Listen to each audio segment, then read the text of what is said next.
du coronavirus. Il craint à la fois une catastrophe humanitaire et puis une régression des droits humains dans de nombreux pays.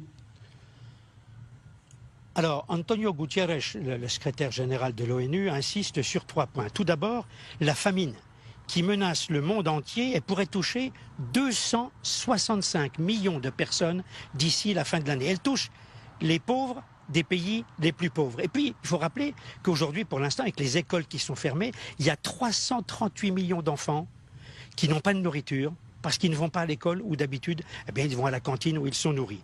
Il y a le deuxième point, l'OIT, l'Organisation internationale du travail, qui prévoit que ça va être la pire crise du travail depuis la Deuxième Guerre mondiale. Et je vous donne juste un exemple.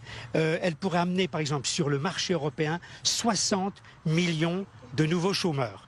Enfin, dernier point, la crise peut fournir un prétexte à certains dictateurs en Afrique ou dans d'autres contrées du monde à vouloir prendre davantage de mesures répressives et d'asseoir davantage leur dictature. Je vous donne 2 exemples. On a par exemple la République démocratique du Congo, plutôt dite démocratique du Congo. On a au pouvoir aujourd'hui un escroc, un tyran qui s'appelle Tshisekedi, qui a pris la succession d'un autre escroc, d'un autre tyran qui s'appelait Joseph Kabila. Et le peuple souffre au plus haut niveau aujourd'hui. Et puis enfin, un dernier petit mot, peut-être pour nous rapprocher de la Méditerranée, avec les militaires en Algérie.